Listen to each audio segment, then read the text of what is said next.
Baik, bismillahirrahmanirrahim. Assalamualaikum warahmatullahi wabarakatuh. Bismillahirrahmanirrahim. Alhamdulillahirabbil alamin. Allahumma shalli ala Muhammadin wa ala alihi washabihi ajmain. Baik, mohon maaf agak terlambat. Karena sepertinya terlalu menikmati tadi ya kelas sebenarnya. Jadi kalian nggak ada breaknya, nggak apa-apa lah. Oke, saya sampai jam 9.20, oke? Betul? Setelah itu kalian ada kelas lagi? Apa? Sama siapa? Bu Vivi. Baik. Dalam waktu singkat ini saya akan coba mengajak kita untuk memulai perjalanan kita dengan kata filsafat ini. Ini mata kuliah yang tidak menyenangkan, saya wanti-wanti dari awal. Ya, saya kuliah S1, S2, S3, mata kuliah ini paling memusingkan. Kenapa memusingkan? Karena mengajak kita berpikir. Mayoritas kita paling malas diajak pikir. Jujur saja, saya pun malas gitu. Kalau mikir yang ringan, oke. Tapi memikirkan sesuatu yang berat, makin tua saudara, makin naik usia saudara. Pak, saya masih muda Pak. Iya, maksudnya kita menghitung dari saudara bayi kecil. Tuh, makin tua usia kita, itu makin malas mikir, makin malas mengetahui sesuatu yang baru, makin malas mengungkap sesuatu. Pak, kami lagi semangat-semangatnya Pak, kami masih muda. Enggak gitu-gitu juga. Ini warnanya apa? Nih? Yang itu? Tahu dari mana? Tahu dari mana? Hah? Tahu dari mana? Ya memang kayak gitu Pak. Nah itulah ciri malas, udah mulai malas kita mikir sesuatu. Kok kita sepakat sekelas ini putih? Dari mana kesepakatan itu muncul? Hah? Ya memang kayak gitu. Nah itu kalau kata-kata memang kayak gitu, itulah tidak cocok dengan mata kuliah ini. Ya. Makin tua kita makin sering menjawab ya memang kayak gitu. Kenapa? Karena kita mulai merasa banyak tahu. Coba anak kecil. Anak saya dulu waktu masih ingat sekali usia setahun 2 tahun itu. Mulai dia bisa bicara, dia akan tanya semua hal yang bahkan kita bosan untuk menjawabnya. Ini warna apa ayah? Putih. Pak, putih apa? Putih. Dia ngomong aja sama salah. Jadi dia belajar mengucapkan kata. Saya punya ponakan, dia sih. Ini warna apa? Kan sama saya kan dia manggil saya Om. Om ini putih. Ya. Dia bilang itu putih. Nanti kita perbaiki terus itu putih. Dia nyanyi kemarin tuh. Buat apa susah, buat apa susah, susah itu kata dia tak ada gunanya saya bilang gunanya dia cerita gitu. Kita memandang remeh hal itu, padahal yang dia lakukan itu adalah benih utama dari kata-kata ini. Filsafat. Ada yang tahu filsafat apa? Filsafat. Pernah dengar kata filsafat? Ya. Seakan-akan, wah filsafat itu yang pokoknya ngeri. Padahal itu dimulai dari yang receh-receh. Saudara sudah belajar penalaran hukum, kan? Ya, hukum. Penalaran hukum itu lahir dari filsafat. Saudara pakai laptop, saudara pakai HP, itu berawal dari filsafat. Ya, saya ngawang-ngawang dulu ya, kan ini pengantar ya. Filsafat itu adalah dalam satu sisi adalah ibunya dari ilmu pengetahuan. Filsafat menurunkan ilmu pengetahuan, dari ilmu pengetahuanlah turun teknologi seperti HP, seperti yang saudara pakai. Filsafat juga menentukan kenapa mbaknya pakai jilbab model begitu. 10 tahun yang lalu nggak ada yang pakai model jilbab kayak gitu. Beneran? Dulu 20 tahun yang lalu, kalau kalian pernah lihat, 20 sampai 30 tahun tuh model jilbabnya itu depannya ini lepeknya. Kan ke depannya itu baru ada depannya gini. Terus lama-lama berubah yang model-model begini. Sekitar 10 tahun yang lalu sempat merabak satu model jilbab aneh sekali. Apa itu yang gulungannya banyak sekali. Jadi pernah dulu saya masuk, kita bercandaan di kelas itu, ada yang pakai jilbab betul-betul terus di sini itu bunga gede. Itu kalau jalan dia akan jalan begini. Putar-putar saya itu. Sempat era begitu. Kan jilbab macam-macam. Pak, apa hubungannya sama batu kota? Iya, itu salah satu cabang filsafat yang namanya estetika. Yang disebut indah itu bagaimana? Yang disebut cantik, bagus, itu seperti apa? Kalian pernah lihat lukisan yang ul gitu? Terus ada orang melihat dia rame-rame. Kerennya, seakan aku tertampar. Apa kerennya kemudian? Lukisan itu menurut sebagian orang mahal dan ada maknanya. Saya dulu pernah diajak istri kan dulu sempat suka seni-seni begitu. Ketika saya pameran seni di Yogyakarta itu ada satu universitas namanya ISI, Institut Seni Indonesia. Nah dia bikin pameran gitu. Saya setiap melihat gitu doang, saya pun bisa bikin. Saya gini lihat lagi, wah gitu doang bikinnya. Istri saya ngomel. Itu karya seni yang dinikmati, bukan untuk dikomentari kayak gitu. Nah, memang dalam ranah estetika saya tidak terlalu tertarik mendalami. Itulah namanya satu cabang dari filsafat.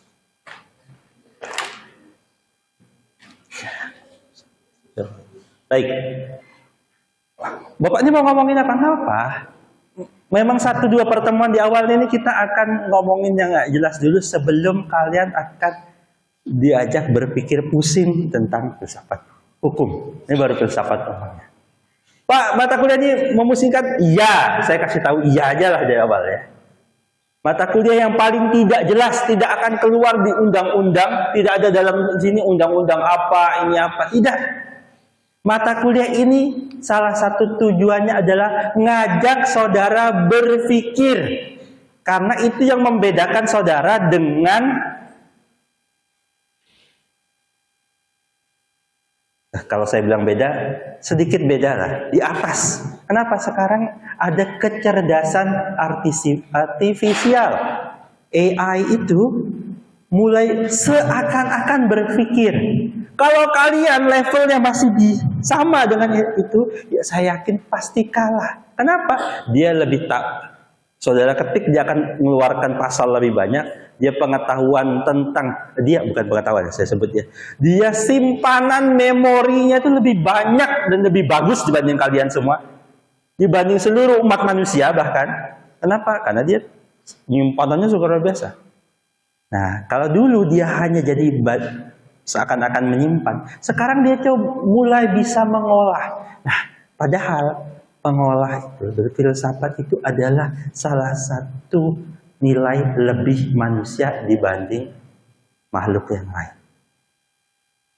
Nah, kalau kalian mulai malas berpikir dan malas dalam menggunakan otak kalian, siap-siap akan kalah sama kecerdasan artifisial. Siap berpikir di kelas ini? Jadi yang nyerah, nggak apa-apa, tidur aja, merem, jangan didengarkan. Kenapa? Memusingkan. Daripada saya menzolimi saudara, ya kan? Membuat orang lain kesusahan itu kan kezoliman, ya. Tenang aja, kalian tidur aja di kelas ini, nanti saya kasih C. Bagi yang mau begitu saja, yang siap-siap kalah sama kecerdasan intelektual. Tapi bagi kalian yang mau naik level layak disebut manusia, mari kita berpikir bersama. Ya, Bapak nakut-nakutin tidak? Karena saya nggak pernah dapat A di mata kuliah ini.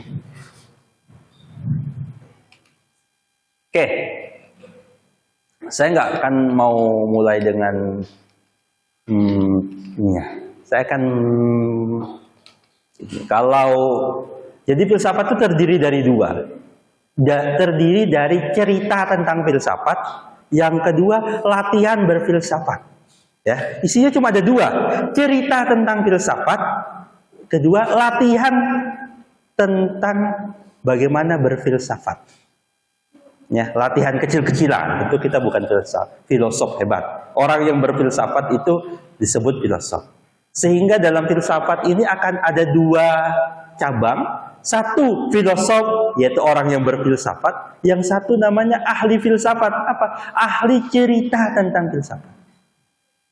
Maksudnya gimana? Ini kayak contohnya adalah pemain bola. Atau olahraga apapun lah yang saudara.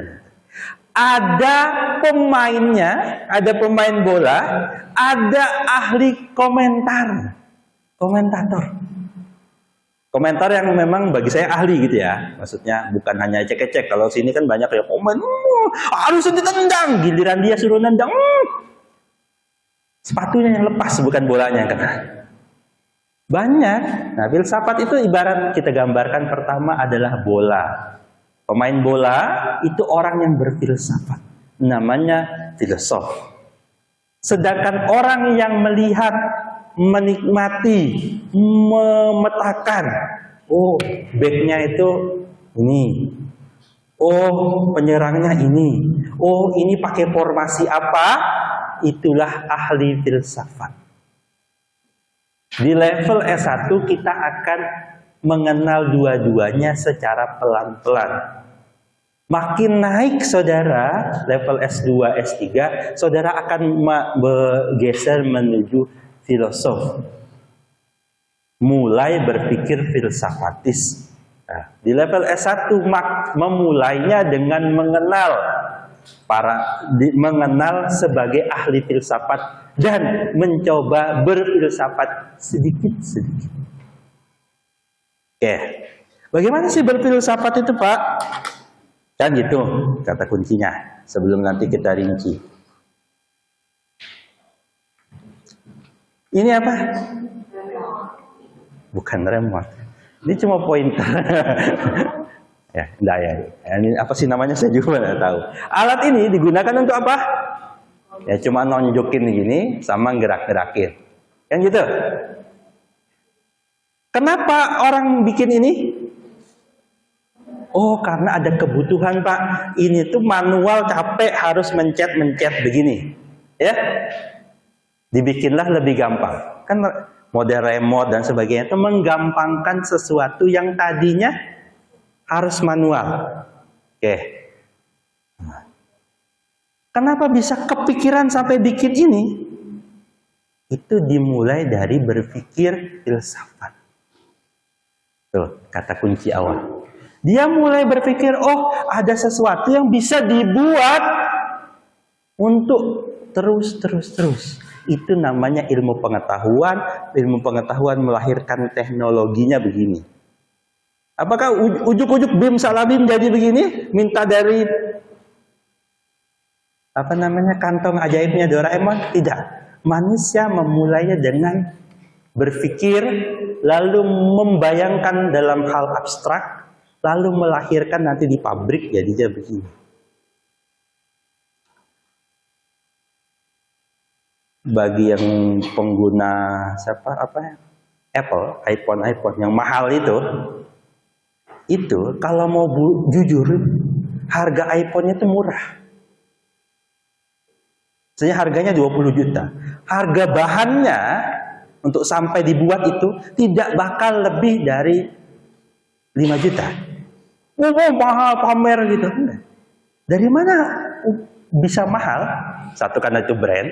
Yang kedua, yang mahal itu adalah R&D-nya, research and development-nya.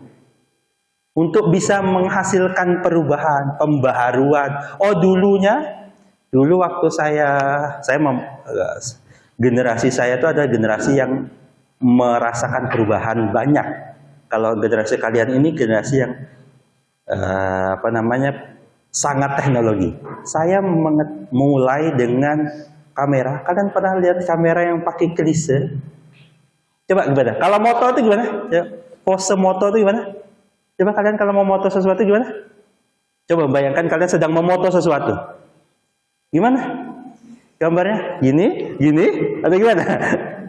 Pose tangan kalian kalau kalian mau memoto sesuatu, tangannya.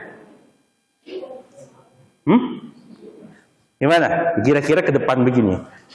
Kalau ditanyakan kepada generasi angkatan agak tua, mereka kan moto tuh gini di hadapan ini. Kenapa? Dulu moto itu nggak digital, layarnya nggak digital. Persis sekarang kalau masih pakai kamera manual yang itu, masih pakai ya kecil di itunya itu, ngelihatnya tuh lewat kamera yang kecil. Kalau kamera-kamera yang masih ya, DSLR itu ya, dulu kayak gitu semua. Jadi moto itu begini, dilihat begini, karena nggak ada layarnya. Kalau digital kan sekarang ada layarnya, bisa dilihat begitu. Dulu enggak. Generasi saya masih menyaksikan semua kamera begitu.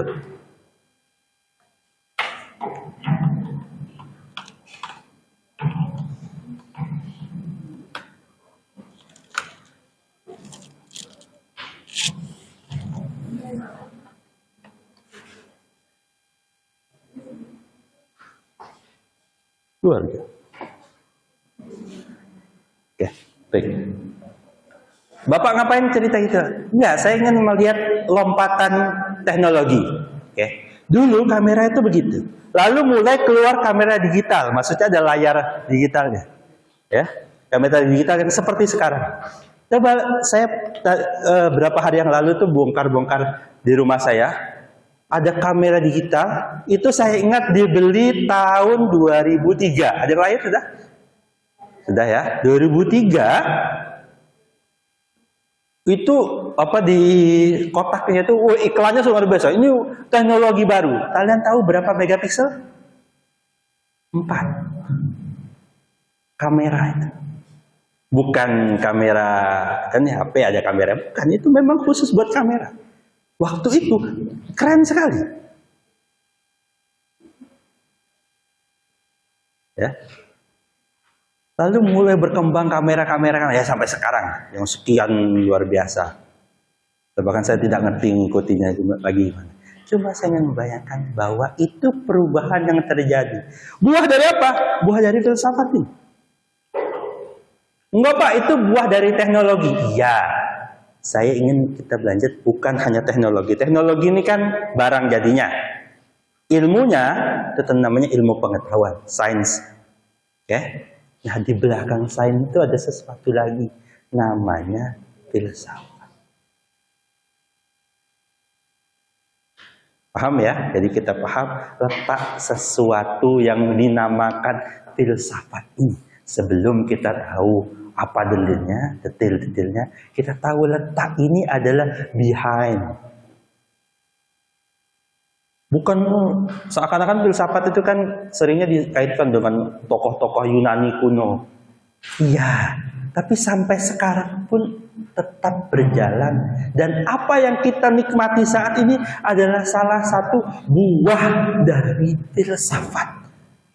Walaupun melewati pas tengah ilmu pengetahuan dan teknologi sampai ke kita. Oke. Maka saya ingin ngajak saudara sebagai ahli filsafat ya, jalur ahli filsafat memotret filsafat. Dipotret dari mana filsafat ini? Filsafat itu dimulai dari pertanyaan kapan filsafat itu dimulai? Apakah bisa dipastikan di sini? Tidak. Saya mengatakan ini yang bisa terlacak. Yang bisa terlacak filsafat itu dikenal di kira-kira 700 tahun SM sebelum Masehi. Oke.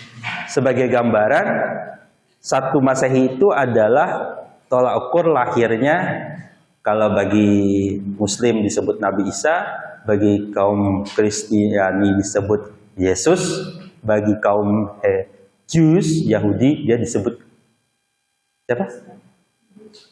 Yosua.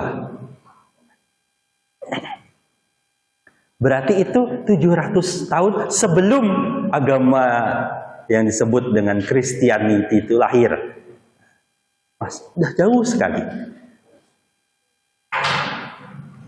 Dia filsafat pun diambilkan dari bahasa lama dia, dikata Philo dan Sophia, cinta kebijaksanaan. Kenapa disebut dengan cinta kebijaksanaan, cinta pengetahuan, cinta pemikiran? Karena mereka memikirkan segala pikiran, perkataan, perbuatannya orientasi pada kebijaksanaan dalam makna ilmu pengetahuan. Kenapa saya tadi ceritakan tentang anak kecil? Bayangkan, anak kecil hadir di dunia itu, dia tidak banyak tahu apa-apa. Oke? Kalian waktu kecil itu sudah tahu kalau ini meja? Tentu tidak. Tahu kalau ini HP? Tentu tidak. Dari mana kalian bisa sampai pengetahuan itu? Nah, rasa ingin tahu anak kecil yang seperti tadi saya ceritakan, itulah buah yang disebut dengan keinginan berfilsafat. Keinginan untuk mencari tahu sedalam-dalamnya. Makin tua kita, tadi saya ceritakan, makin kita kehilangan rasa cinta ingin tahu tentang sesuatu itu. Kenapa saya katakan begitu? Kalian nggak tahu ya, kalau kalian punya adik kecil. Saya ceritakan anak saya. Anak saya tuh ingin tahu banyak hal yang sampai pertanyaannya itu kita pun nggak kebayang. Jadi misalnya,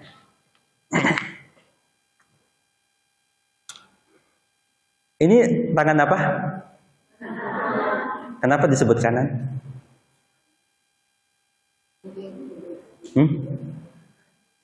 Adakah di kelas ini yang iseng berpikir kenapa dia disebut kanan?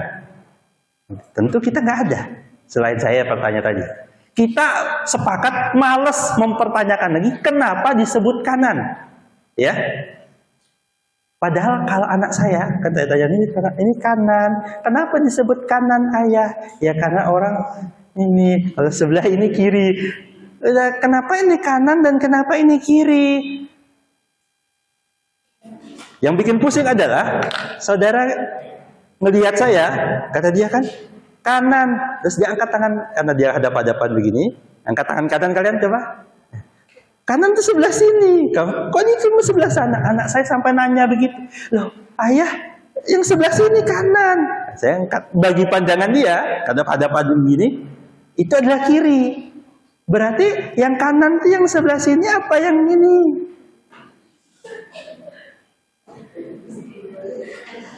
Kalian jawabnya gimana karena anak kecil gitu?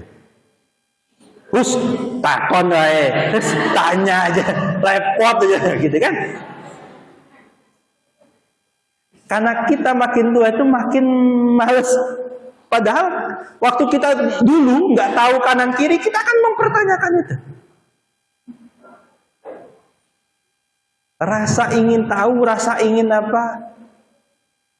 Dulu waktu kalian SMP, SMA, kayaknya enak jadi mahasiswa. Giliran mahasiswa, kayaknya enak waktu SMA. Loh, tapi kalian belum membayangkan jadi mahasiswa tuh enak gitu. Sebelum lihat tugas kuliah. Sebelum skripsi. Wah, kayaknya kuliah enak. Nanti kalian mulai skripsi, mulai pusing. Mulai ini. Semester depan kan?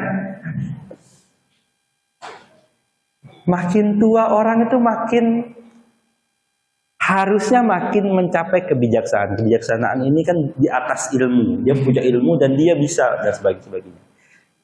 Orang yang disebut dengan filsafat itu adalah orang-orang yang cinta kepada dia.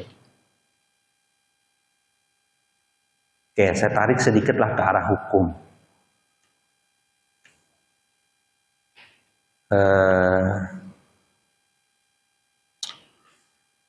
Punya tangan. Oke, ini yang kontroversi lah. Pasangan itu boleh punya pasangan satu aja atau lebih dari satu?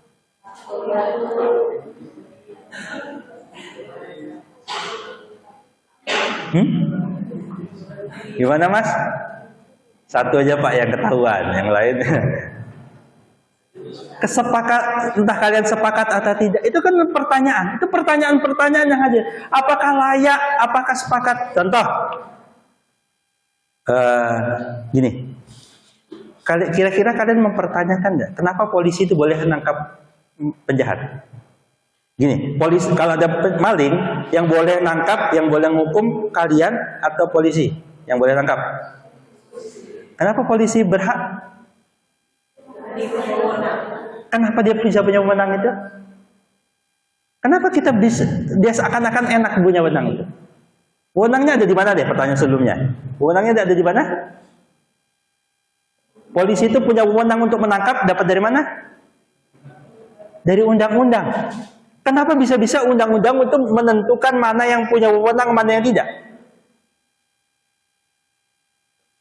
Kok bisa-bisanya orang DPR itu menentukan mana yang boleh kita makan, mana yang dilarang?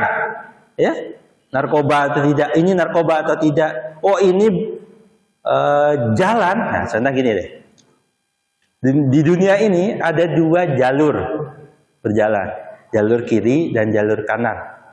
Maksudnya kalau kita di Indonesia itu kan kalau naik kendaraan sebelah kiri.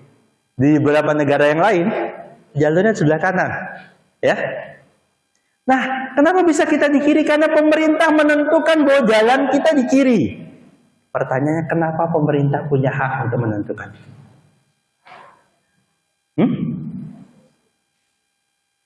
Kalau orang hukum cuma belajar hukum saja, tidak masuk ke filsafat hukum, selesai jawabannya adalah karena polisi punya wewenangnya ada di dalam undang-undang.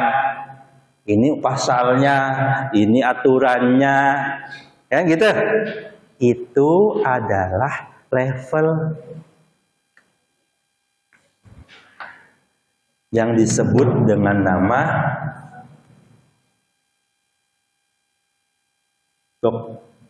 dogmatika hukum. Ini pengantar saja. Baik, di atasnya ada teori, di atasnya ada filsafat. Kalau tadi contoh ini produknya, ini ilmunya, yang di sini itu filsafatnya, kan sama. Bagi orang hukum sama. Oh Pak, kita beda sama tadi lagi. Enggak, kita sama-sama punya produk. Produknya apa? Lampu merah itu berhenti. Lampu kuning itu ngebut. Lampu hijau itu boleh jalan. Lampu merah boleh jalan kalau apa? Kalau nggak ada polisinya.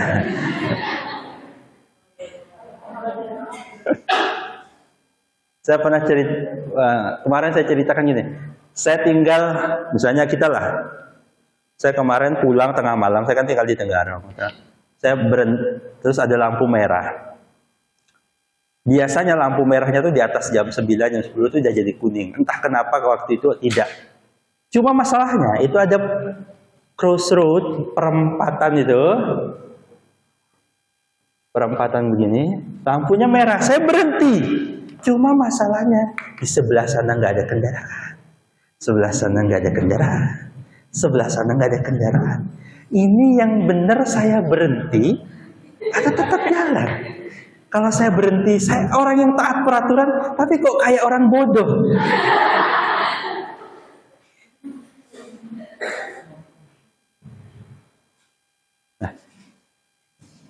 Nanti hal-hal yang seperti itu nanti akan kita mulai pertanyakan mulai di atas ini sampai.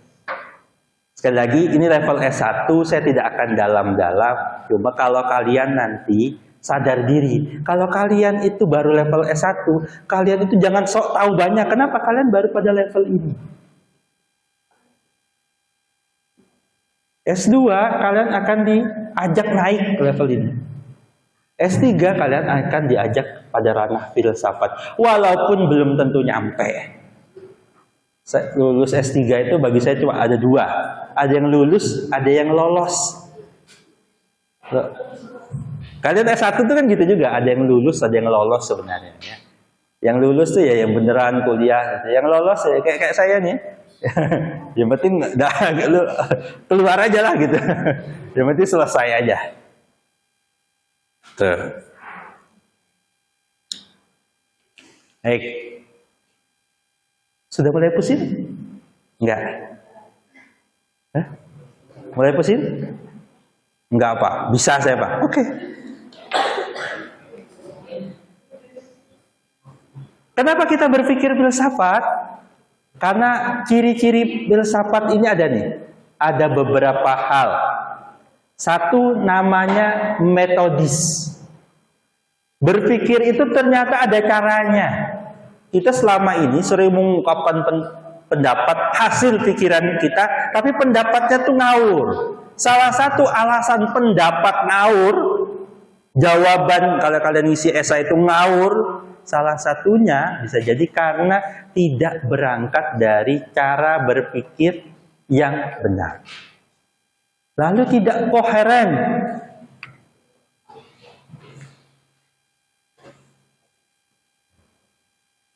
Koheren itu satu sisi maknanya runtut, yang satu bisa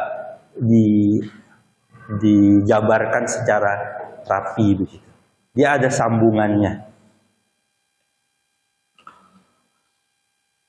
Kalau berpikir koheren itu kayak kalian naik lift itu.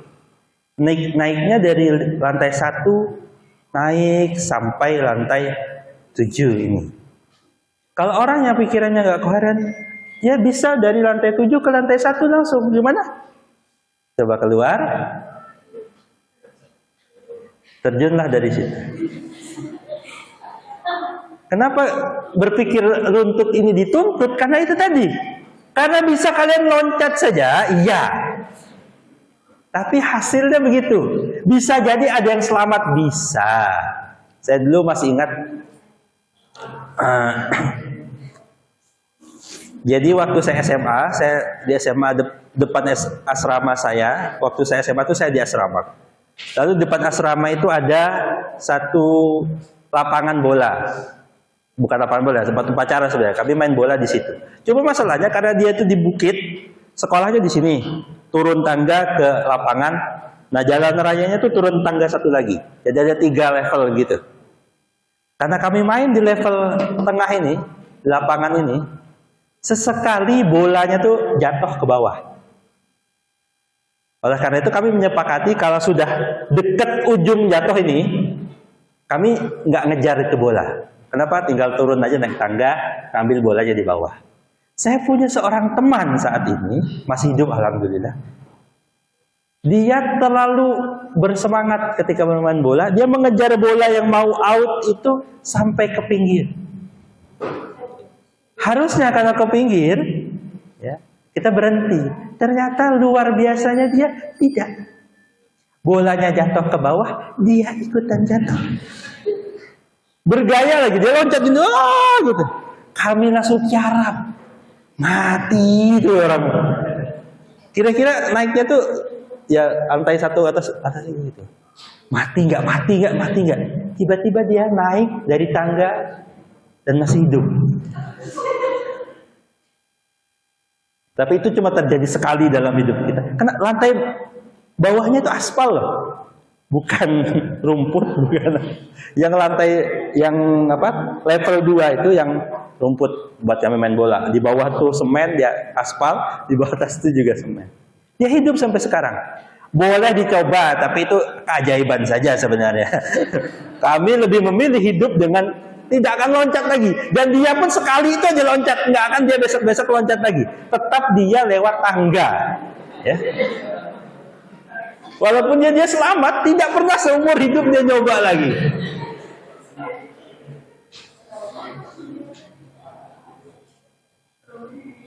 Berpikir itu kalian berkuliah itu dilatih untuk berpikir secara runtut dan sistematis. Oke. Berhubungan koheren dan sistematis ini berkaitannya, ada polanya jelas dan sebagainya. Nanti waktu kalian skripsi, termasuk kalian bikin besok ini tugasnya, Masih ingat tugasnya apa? Bikin artikel, nah bla bla bla bla itu. Yang salah satu yang dituntut adalah apakah saudara bisa berpikir runtut dan sistematis. Lalu saudara diminta untuk berpikir rasional. Filsafat berbeda dengan agama. Kalau filsafat itu buah hasil pikir manusia, maka dia dipastikan harus bisa dinalar oleh manusia yang lainnya. Kalau agama, tidak semua urusan agama itu bisa dinalar. Itu disepakati. Jadi kalau ada yang bilang di sini agama saya itu 100% bisa dinalar, sebenarnya tidak sepenuhnya. Kenapa sholat subuh itu 2 rakaat dan kenapa sholat zuhur itu 4 rakaat? Padahal kan kalian pilih enak sholat subuh apa sholat zuhur? Saya nggak sholat Pak, jadi nggak tahu. Ada yang di sini tadi nggak sholat subuh? Wah Bapak, ini urusan pribadi. Kenapa sholat subuh 2 rakaat, kenapa sholat zuhur 4 rakaat? Itu nggak bisa dinalar pakai hitung-hitungan. Tidak. Kenapa? Karena Tuhan perintahkan seperti itu. Nalarnya cuma sampai di situ. Sedangkan dalam filsafat, karena ini adalah produk manusia, maka ia bisa dinalar. Ini orang akan bisa mereplikanya, bikin lagi. HP yang ini orang lain juga bisa bikin, pabrikan lain bisa bikin. Kenapa? Karena dia rasional, produk pemikiran manusia. Kenapa agama ada ranah tidak rasionya? Karena dia memang bukan ciptaan manusia. Kalau semua agamanya itu plek bisa dirasionalkan, nah berarti itu bukan agama dari Tuhan, dia agama manusia. Nah gitu. Komprehensif, dia melihat semua dari satu sisinya, dia universal. Dan ini, di kelas ini, kalau kalian di luar, dia bilang, kita dilarang berpikiran radikal, nanti jadi teroris, jadi tidak untuk kelas filsafat. Kalian diminta berpikir itu radikal. Oke, saya akan mengulik tentang radikal ini. Maksud radikal itu adalah bertanya sedalam-dalamnya. Dalam 2 menit nih, waktu saya habis 2 menit lagi. Maksud radikal itu apa? Kalau mayoritas kita makin tua itu malas berpikir radikal. Yang radikal itu apa? Ya kayak bocah tadi. Pertanyaan yang begitu mendalam. Pertanyaan yang terus digali.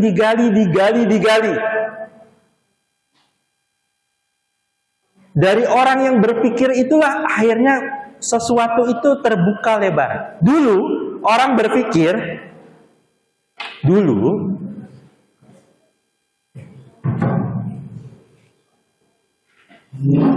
orang berpikir bumi itu datar. Ada yang masih penganut bumi datar? Ada di sini penganut bumi datar?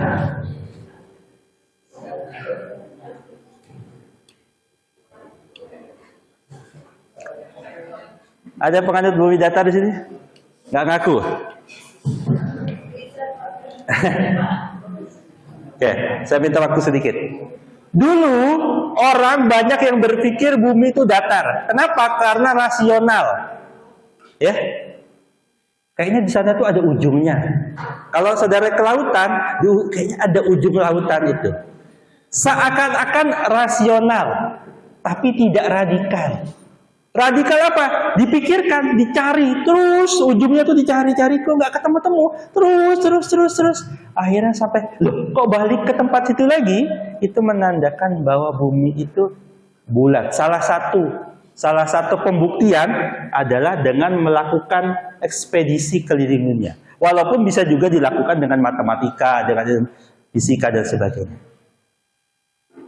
Orang bisa menemukan, oh ada planet lain, ada ini. Pengetahuan apapun itu dimulai dari dia berpikir radikal. Berpikir untuk tidak berhenti memikirkan sesuatu. Mayoritas kita tadi bertanya lalu berhenti.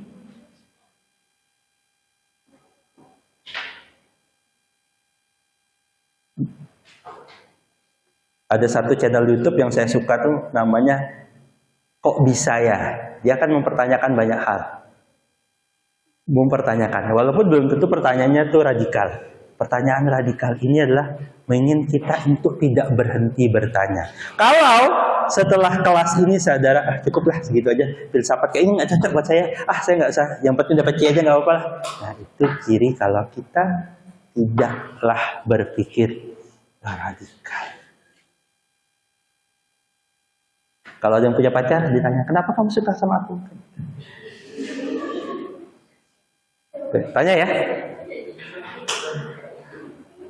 Ujungnya bakal putus, yakin saya. Baik, karena waktunya habis. Intinya filsafat itu, saya simpulkan hari ini, kita mulai dengan filsafat, bahwa filsafat itu adalah dalam tata urutan ilmu pengetahuan, dia ada pada puncaknya. Dalam level manusia. Kalau agama diciptakan dari Tuhan. Yang level manusia, kita berhenti pada filsafat. Pemikiran tertinggi yang untuk mencapainya kita perlu satu kata, radikal. Demikian dari saya. Tidak ada pertanyaan kan? Tidak ada. Terima kasih. Assalamualaikum warahmatullahi wabarakatuh. Kelas filsafat kalau nggak ada pertanyaan itu tandanya kelasnya gagal. Terima kasih.